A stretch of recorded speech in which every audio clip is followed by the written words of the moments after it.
बातें करते हम खेतों की और उसके रखवाली की, बाग बगीचा फल फूलों और फसलों की हरियाली की। हम बीजों की बातें करते उत्तम जल संसाधन की, हम तकनीकी बातें करते फसलों के उत्पादन की।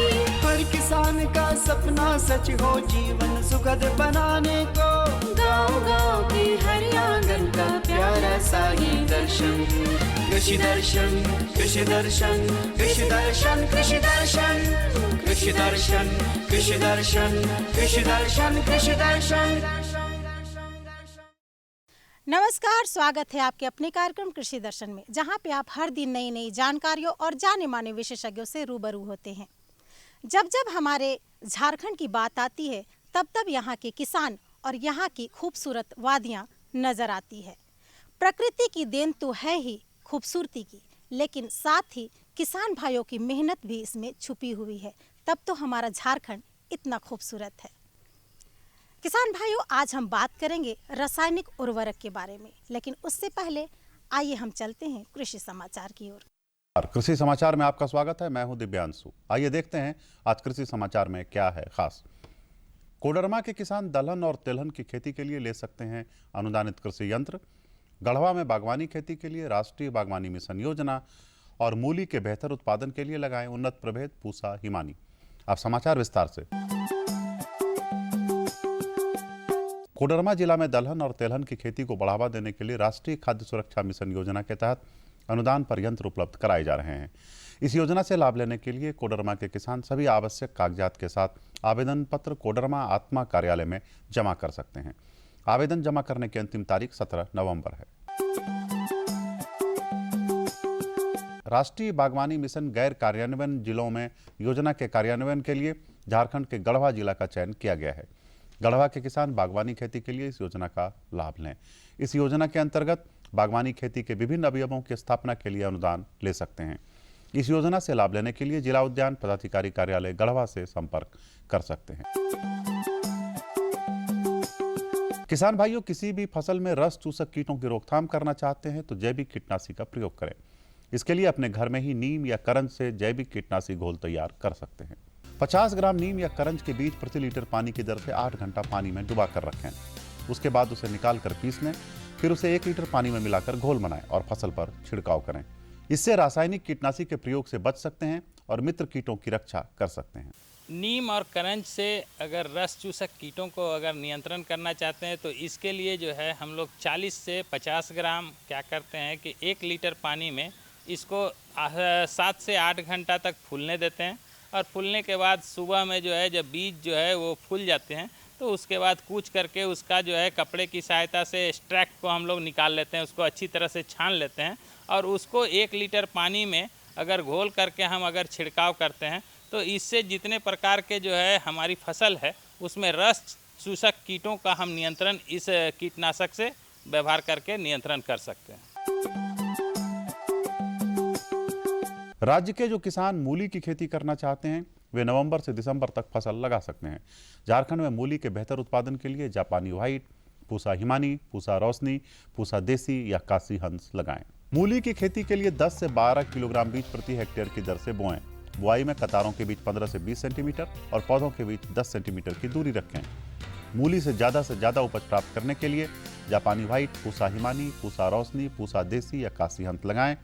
इनकी उत्पादन क्षमता औसतन 150 से 200 क्विंटल प्रति हेक्टेयर है। और अब एक नजर राज्य के 5 प्रमुख शहरों के मौसम के मिजाज पर। आज राज्य के 5 प्रमुख नगरों के अधिकतम और न्यूनतम तापमान कुछ इस प्रकार दर्ज किए गए। रांची का अधिकतम तापमान 25 डिग्री सेल्सियस और न्यूनतम 15 डिग्री सेल्सियस। जमशेदपुर का अधिकतम तापमान 28 डिग्री सेल्सियस और न्यूनतम 18 डिग्री सेल्सियस। मेदिनीनगर का अधिकतम तापमान 29 डिग्री सेल्सियस और न्यूनतम 16 डिग्री सेल्सियस। देवघर का अधिकतम तापमान 25 डिग्री सेल्सियस और न्यूनतम 14 डिग्री सेल्सियस। धनबाद का अधिकतम तापमान 27 डिग्री सेल्सियस और न्यूनतम 16 डिग्री सेल्सियस रहा।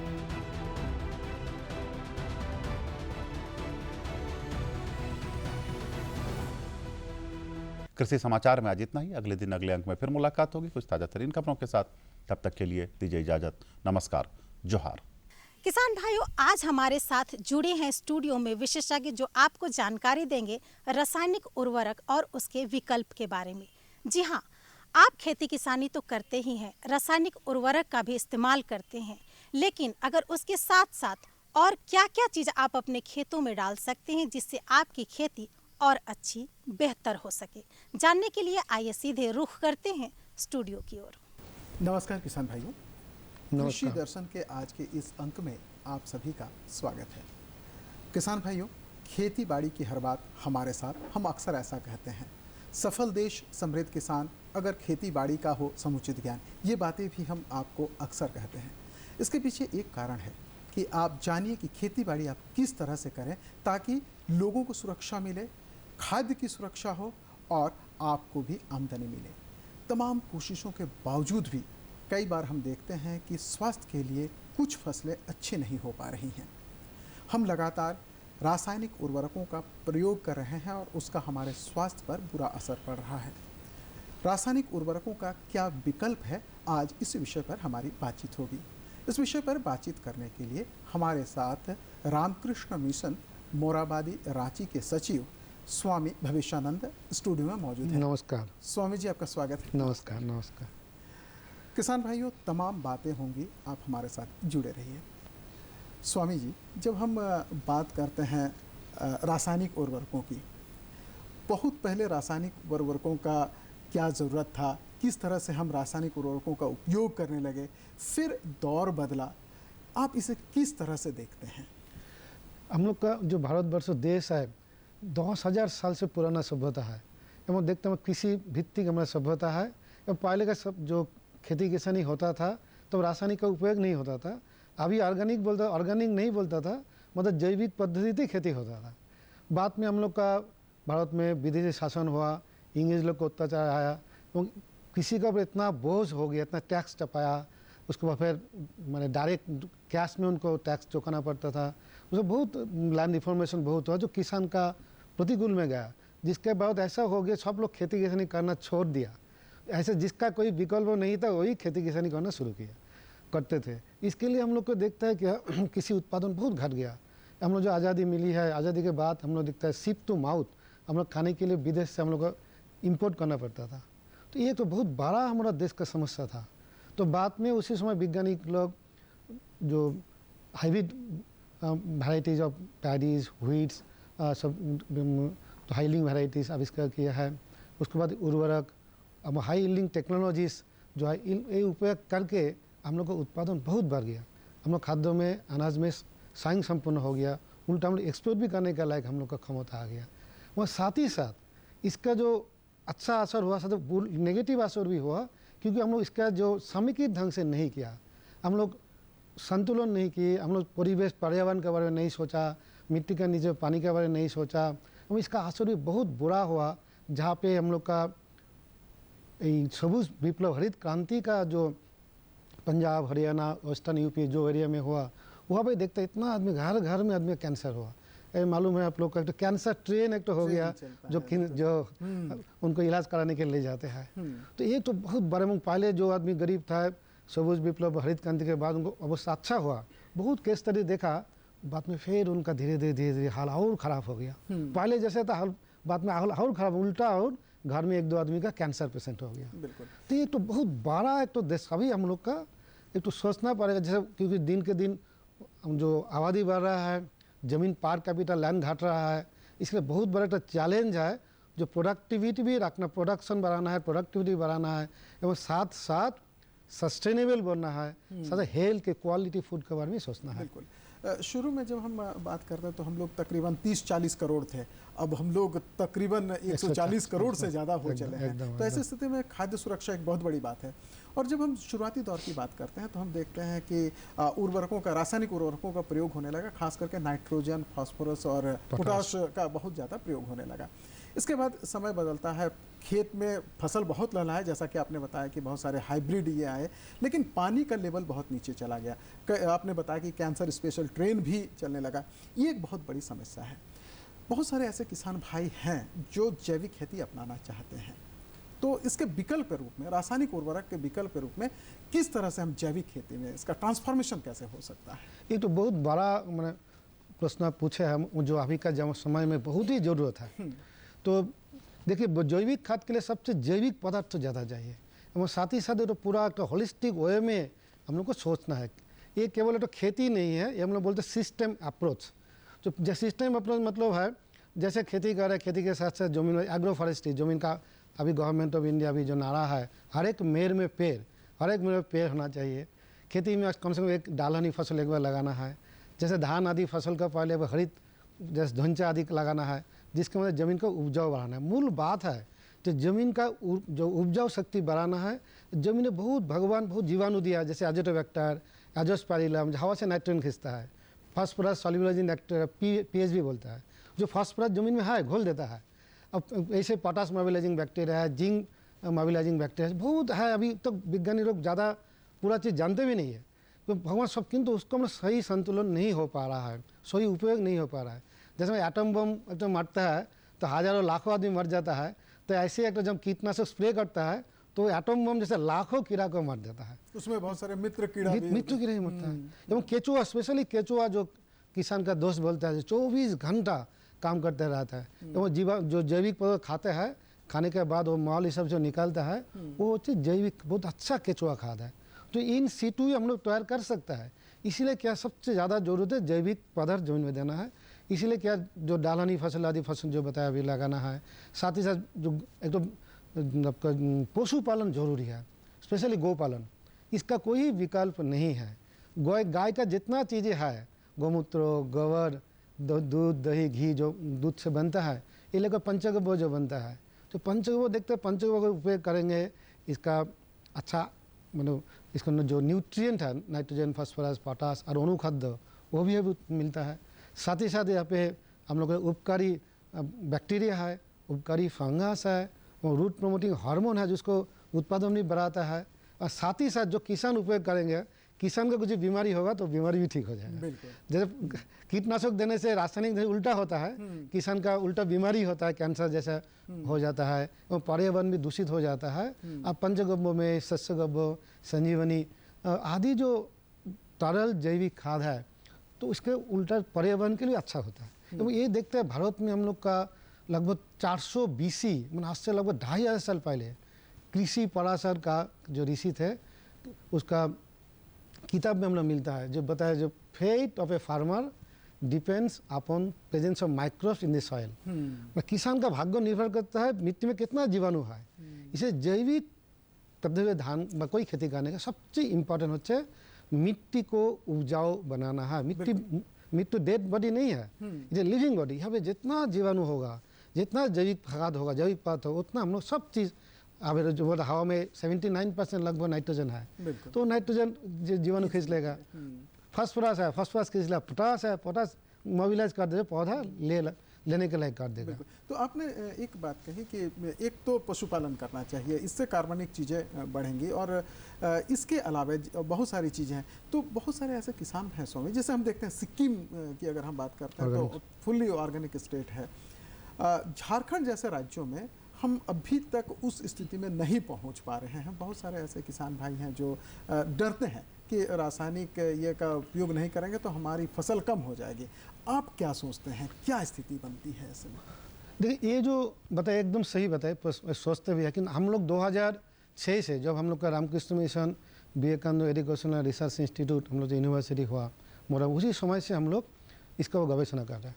क्योंकि स्वामी विवेकानंद जी का सपना था जो नया जो भारत होगा, यहाँ पे हम लोग जो पारंपरिक ज्ञान उसे आधुनिक ज्ञान विज्ञान का समन्वय में नया टेक्नोलॉजी अपनाना है, और जिसके माध्यम से हम लोग खाद्य में स्वावलंबी होना है। स्वामी विवेकानंद जी बताया, जब तक कुत्ता भी भूखा रहेगा तब तक उसका खिलाना ही मेरा धर्म होगा।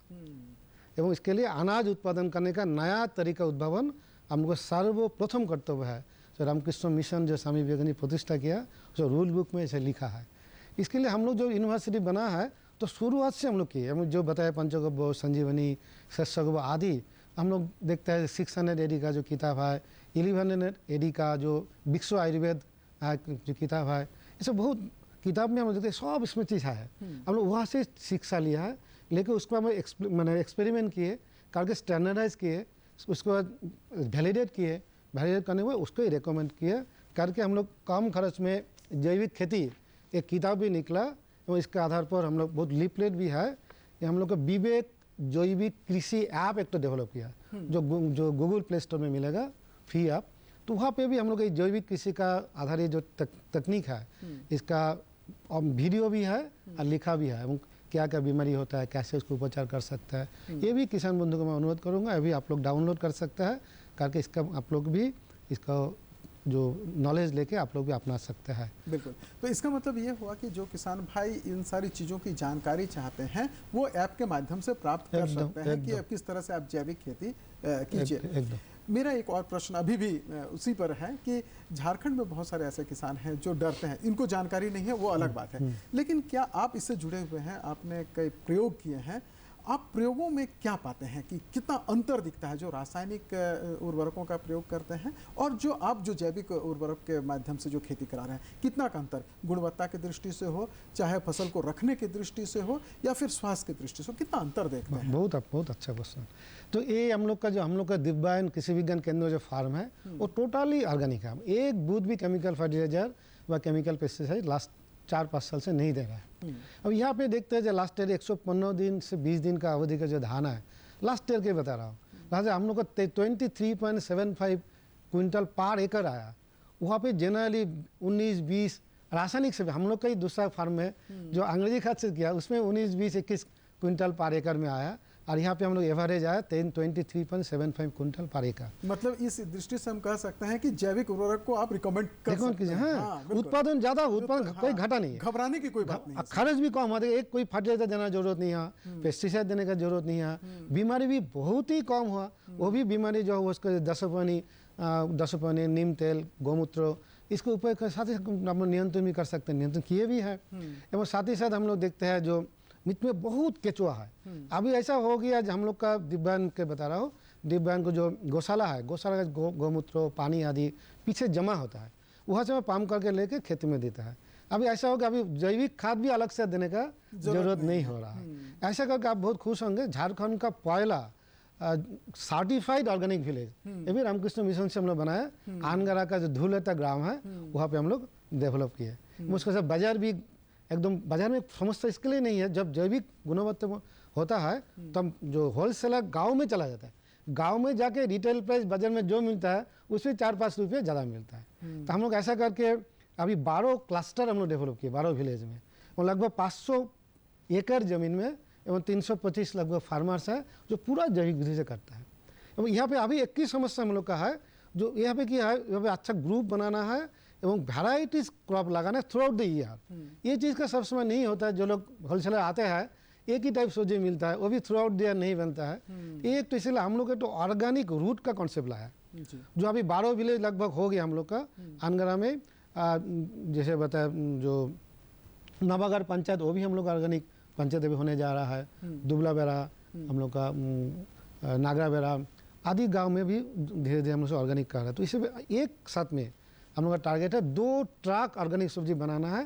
तो हम लोग का एक होलसेलर से बातचीत हो, एक्सपोर्टर वो तो दुबई में भेजेंगे बता रहा था, समझ आप दीजिए, मैं बाजार का जो प्राइस है डबल प्राइस आपको देंगे। मतलब जो किसान भाई जैविक खेती करेंगे उनकी गुणवत्ता भी अच्छी होगी, रेट भी अच्छा मिलेगा, खर्च कम होगा, खर्च कम है, उत्पादन ज्यादा। सबसे बड़ी बात स्वामी जी कि हम जो चीज खा रहे हैं वो हमारे स्वास्थ्य के प्रतिकूल नहीं है, वो हमारे लिए अच्छा है। अच्छा किसान मेहनत इतना केचुआ हो जाएगा, जो झारखंड में मालूम है आपका 1200-1300 मिलीमीटर पानी होता है, मैं सब पानी बहा के चला जाता है। तो इसके लिए हम लोग का बहुत सॉइल वाटर कंजर्वेशन बहुत बड़ा टेक्नोलॉजी हम लोग कर रहे हैं, वो लाखों करोड़ रुपए इन्वेस्ट कर रहा है। तो हर एक जमीन में जो केचुआ बहुत ज़्यादा होगा, जमीन जो भुरभुरा होगा उपजाऊ हो जाएगा, पूरा जमीन ही हम लोग सॉइल वाटर कंजर्वेशन अच्छा हो जाएगा। तो वहाँ पे क्या होगा, तो जो एक केचुआ मान लीजिए छोटा माझारी केचुआ भी 1 साल में लगभग 1 किलोमीटर फारोज बनाता है। तो यहाँ पे लाखों करोड़ों छोटा छोटा कुआ हम लोग एक एक केचुआ होच्छे हमें बोलते हैं फार्टिलाइजर फैक्ट्री। केचुआ जितना वजन है उतना परिमाण खाना खाते हैं, उतना परिमाण वो मॉल हिसाब से निकालता है। तो एक केचुआ अगर 1 ग्राम वजन होगा तो 5 ग्राम का होगा, तो एक एक दिन में 5 ग्राम वर्मी कंपोस्ट एक केचुआ करेगा। और तो वो ऐसे- कार्बनिक चीज को कार्बनिक बढ़ाता चीजें जा रहा बढ़ा है। तो ऐसा करके हम लोग अगर जमीन में केचुआ भर जाएगा, सोच ही सकता है, अलग से वर्मी कंपोस्ट भी नहीं होगा, जरूरत नहीं है। इसलिए हम लोग feed the soil feed the plant, मिट्टी को खिलाइए, मिट्टी को खिलाने से मिट्टी पौधा को खिलाएगा। सबसे जरूरत है माँ, धरित्री माँ। हम लोग 3 माँ बोलता है जैविक खेती में, वेरी इंपॉर्टेंट है। एक होता है धरित्री माँ, एक होता है हमारा गौ माता, और एक होता है हमारा माँ। तो धरित्री माँ का स्वाद जो अच्छा होगा तो गौ माता का भी स्वाद अच्छा होगा, और गौ माता का स्वास्थ्य का अच्छा दूध मिलेगा तो माँ जो पिएगी, जो सब्जी आना जगह अच्छा होगा, गुणवत्ता हो, जो माँ पिए खाएंगे तो माँ का जो स्वास्थ्य अच्छा होगा, माँ का बेटा बेटी भी अच्छा होगा। इसीलिए हम लोग का नारा हम लोग देता है, जो स्वस्थ मिट्टी, स्वस्थ फसल, स्वस्थ समाज।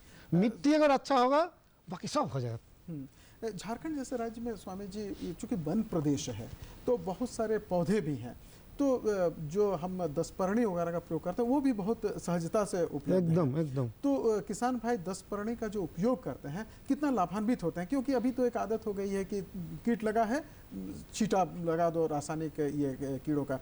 विकल्प के तौर पर क्या आप देखते हैं कि 10 परणी उतना ही कंट्रोल कर लेता है जितना ये करता है? एक तो इम्पोर्टेंट बात है, जो देखिए हम लोग स्वास्थ्य अगर में अच्छा होगा तो हमारा बीमारी कम होगा। तो मैंने ऑर्गेनिक में बेसिक कॉन्सेप्ट होते जो स्वास्थ्य, मिट्टी का जो स्वाद अच्छा होगा, फसल का स्वाद अच्छा होगा तो फसल का ऑटोमेटिक कीड़ा बीमारी कम होगा। एवं एक तो इक्विलिब्रियम मेंटेन होता है, मतलब जैसे हम लोग का जो एक संतुलन होता है। संतुलन आपको अपकारी कीड़ा जैसा होगा, साथ ही साथ उपकारी क्रिया भी हो जाता है। इसी बार हम लोग देखा है बहुत अच्छा, जो बैगन में एक तो कीड़ा होता है, याफिर होता है, वो याफिर जितना बड़ा उसके साथ साथ उसका जो बीटिल है जो उसको खाता है, ये कीड़ा जितना बढ़ता है बीटिल भी उतना बढ़ रहा है। उसके बाद कीड़ा घट रहा है, बीटिल भी घट रहा है। तो लास्ट में इतना बहुत अच्छा मैंने डॉक्यूमेंट भी किया है, तो देखता है कितना अच्छा प्रकृति में संतुलन का स्थापन किया है। तो एक जितना मैंने इसमें ये संतुलन का सबसे ज़्यादा हम लोग ऑर्गेनिक फार्मिंग में जो ज़्यादा जोर देता है। इसको बाद जो कुछ भी होता है तो आप जैसे सिंपल गौमूत्र, 1 मग गौमूत्र और 10 मग पानी, सब किसान भाई को मैं रिक्वेस्ट करूंगा ये जरूर आप लोग अप्लाई कीजिए मेरी आसानी से। 1 मग गौमूत्र और 10 मग पानी कोई भी फसल में आप 10 से 12 दिन का अंतराल में अप्लाई कीजिए। क्यों पौधा छोटा होगा तो 1 मग के साथ 15 मग पानी मिलेगा। पौधा 1 मग हो गया तो 1 मग के साथ 10 मग पानी मिला के कोई भी फसल में दीजिए। उसके बीच बीच में उसका नीम तेल या कानस तेल 1 लीटर में 2 ml का हिसाब से नीम तेल या कानस तेल, उसको साथ थोड़ा साबुन का बटा दे दीजिए, नहीं तेल ऊपर में तैरेगा, देखिए पूरा मिक्सर हो जाएगा। वो दीजिए, कीड़ा मकोड़ा भी भाग जाएगा। उसको साथ नीम पत्ता, सिंदूर पत्ता, यहाँ पे जो मिल्ट घाटो पत्ता, जो इस जो गाय या बैल नहीं खाता है ऐसा जो पत्ता है, गौमूत्र के साथ मिला के 10 से 12 दिन रख दीजिए। उसके बाद उसको सब समय 1 भाग के साथ 8 से 10 भाग पानी मिला के कोई भी पौधे में छिड़काव कीजिए, तो देखेंगे उसका कीड़ा बीमारी कम होगा। हम लोग नहीं बोलते 100% कंट्रोल होगा, क्योंकि ऑर्गेनिक में किंतु साथ ही साथ नॉकडाउन इफेक्ट नहीं होता है। ऑर्गेनिक में मेन जो पौधा का स्वास्थ्य अच्छा रखता है और रिपिलेंट मतलब पौधा कीड़ा को भगाता है और कोई में मरता है। तो इसके लिए जो हाईएस्ट के जो ज़्यादा जैसे स्पेशली इल्ली कैटरपिलर जो बहुत ज़्यादा हो जाता है, तो तम्बाकू देने के लिए तम्बाकू डिकॉक्शन देने, तम्बाकू थोड़ा रात में भर भिगा के उसको देना है। क्योंकि तम्बाकू ऑर्गेनिक फार्मिंग के लिए सर्टिफाइड जब सर्टिफिकेशन में जाएंगे तो तम्बाकू अलाउ नहीं है, क्योंकि जब सर्टिफिकेशन में नहीं जाएंगे दूसरे जहर से तो बहुत ही अच्छा है। बिल्कुल बिल्कुल। स्वामी जी, आप झारखंड में अनगढ़ा में बहुत सारा क्षेत्र है जहाँ पर इस तरह का काम कर रहे हैं, भविष्य कैसा देख रहे हैं यहाँ जैविक उर्वरकों का झारखंड में? देखिए झारखंड ऐसा एक तो स्टेट है, ऐसा इतना अच्छा प्राकृतिक संपदा है, प्राकृतिक में भरा है, इसमें स्कोप तो बहुत ही है कि बहुत एरिया अभी भी बाय डिफ़ॉल्ट ऑर्गेनिक है। एवं बहुत अच्छा है झारखंड गवर्नमेंट का जो JSLPS है उसके माध्यम से भी ये लोग बहुत कोशिश कर रहा है। और झारखंड सरकार भी 2028 तक पहले निर्णय लिए थे जो पूरा झारखंड को ऑर्गेनिक स्टेट बनाना है, उसी से गवर्नमेंट भी बहुत जोर दे रहा है। जैसे कि धीरे, किंतु एक दिन में नहीं होगा, धीरे धीरे हम लोग को कन्वर्सन तक करना, क्योंकि ज़मीन को उपजाऊ नहीं बढ़ाएगा। अचानक केमिकल फर्टिलाइजर, केमिकल पेस्टिसाइड बंद कर देंगे तो तब कि हमारा प्रोडक्टिविटी घट जाएगा। इसलिए जब तक जमीन का उत्पादन मैंने उपजाऊ नहीं बढ़ेगा उस तब तक हम लोग धीरे घटाना है। मैंने कोई भी स्लो होगा लेकिन धीरे धीरे इसको खत्म कर। कोई भी जमीन होगा 100% ऑर्गेनिक, और कोई जमीन होगा जो केमिकल फर्टिलाइजर पेस्टिसाइड धीरे घटाना है। हम लोग को 2 फार्म है, गीताल सूद और महेशपुर, वहाँ पे भी हम लोग 70 एकड़ फार्म है 2, और 3-4 एकड़ ऑर्गेनिक 100% ऑर्गेनिक है, बाकी में वो धीरे धीरे कम घट। तो मैंने सबके लिए जो मान लीजिए 1 एकड़ जमीन है, आप 2 डेसिमल आप कीजिए, माने 1 डेसिमल जमीन में 100 kg 1 क्विंटल यानी 2 बोरा जैविक खाद दीजिए। देखिए अब सब लोग को बता रहे हैं, जरूर आपका अच्छा रिजल्ट मिलेगा। मैं किसान को नहीं बताऊँगा रातों रात आप ऑर्गेनिक में चला जाइए, जो बताए आपको 5 डेसिमल जमीन में ऑर्गेनिक शुरू कीजिए। अभी रबी का फसल है, आप 1 एकड़ मैंने 1 डेसिमल में भाग बना लीजिए कि हम इतना में यही करें, और दोनों का अंतर फिर देखिए। अंदर भी तो आप लोग खुद देखिए, एक ही फसल है जो जैविक विधि से लगाया, जो आप पूछे थे, और जो रासायनिक विधि से मैंने आपको उत्पादन की है, मान लीजिए मिर्चा या टमाटर या फूलगोभी पत्ता गोभी, ये अगर 3 दिन के बाद सड़ जाएगा, तो जैविक का और कम से 5 से 7 दिन ज़्यादा दिन रुकेगा। उससे स्वाद भी इतना अच्छा होगा, एक बार जब जैविक विधि से खाएंगे तो दूसरा आप खा नहीं सकते। हम लोग का जब दिव्यांग में दुकान है तो देखते इतना, जो एक बार खाता है तो इतना लंबा लाइन हो जाता है, तो दिव्यांग का अंडा, दिव्यांग का दूध, दिव्यांग का मधु, दिव्यांग का सब्जी खरीदने के लिए, कि एक ही कारण है, जैविक विधि से उत्पादन बढ़ेगा, खर्च घटेगा, प्राकृतिक संतुलन बजा रहेगा, परिवेश पर्यावरण अच्छा रहेगा, और वेरी इंपॉर्टेंट जो है किसान का स्वास्थ्य अच्छा रहेगा एवं समाज भी स्वस्थ रहेगा। जो नारा है, स्वस्थ मिट्टी, स्वस्थ फसल, स्वस्थ समाज को, क्योंकि फर्टिलाइजर जो कम होगा, पेस्टिसाइड जो कम देगा, तो हम लोग विचार माने संस्कृत में श्लोक है, आहारो शुद्धौ सत्व शुद्धा ध्रुवाश्रिति। आहार अगर शुद्ध होगा तो हमारा सत्व, हमारा मन बुद्धि विचार अच्छा होगा, मन बुद्धि विचार अच्छा होगा तो समाज में भी बहुत समस्या समाधान हो जाएगा। बिल्कुल। किसान भाइयों, अगर आहार अच्छा है तो मन अच्छा होगा, सोच अच्छी होगी, और जब सोच अच्छी होगी तो समाज अच्छा होगा, समाज अच्छा होगा, राष्ट्र अच्छा होगा, पूरी दुनिया अच्छी होगी। क्यों ना हम पूरी दुनिया के अच्छेपन के लिए कुछ ऐसा काम करें जो हमारी आगामी पीढ़ियां हमको याद रखें। इसलिए आप कोशिश कीजिए, धीरे धीरे ही सही, जैविक कृषि को अपनाएं, रासायनिक कृषि के विकल्प के रूप में। स्वामी जी, जितनी जानकारी आपने दी, निश्चित रूप से किसान भाइयों को इसका लाभ मिलेगा। आप हमारे स्टूडियो में आए, इसके लिए आपका बहुत बहुत धन्यवाद। और किसान भाइयों, आपसे भी चाहेंगे इजाज़त। नमस्कार। नमस्कार।